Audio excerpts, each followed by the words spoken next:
यूं तो दो देशों के प्रगाढ़ होते संबंध से किसी तीसरे देश को फर्क नहीं पड़े, ऐसा तो हो नहीं सकता है। लेकिन ये संबंध भारत का किसी तीसरे देश से मजबूत हो तो पाकिस्तान अपने आप जल भुन जाता है। भारत और इजराइल के बीच तेजी से बढ़ रहा संबंध अब एक नए स्तर पर पहुंच गया है। पीएम मोदी का इजराइल दौरा इस संबंध को और भी मजबूत करेगा। दोनों देशों के सुर यूं ही नहीं मिल रहे हैं। भारत में भी दक्षिणपंथी सरकार है और इजराइल में भी लिकुड की सरकार है।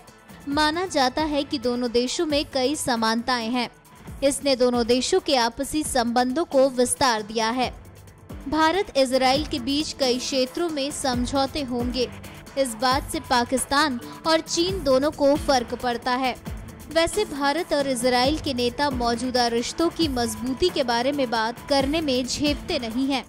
90 के दशक में भारत और इजराइल के बीच सैन्य संबंध सबसे अहम रहे हैं।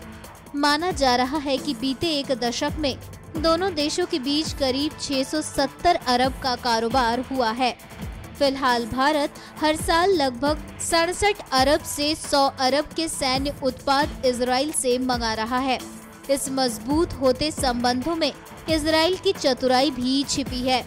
इजराइल अपने हथियार को बेचने के लिए भारत से अपने रिश्ते को बहुत तेजी से सुधारा है। पिछले 2 सालों में भारत इजराइल के बीच कई महत्वपूर्ण सैन्य समझौते हुए हैं। 2014 में Bharat anti missile defence system खरीदने की घोषणा की थी। माना जा रहा है कि भारत को इसके लिए करीब 965 करोड़ रुपए चुकाने होंगे। पिछली सरकार इस समझौते से हट गई थी, पर मोदी सरकार सैन्य रक्षा क्षमताओं को बढ़ाने पर जोर दे रही है।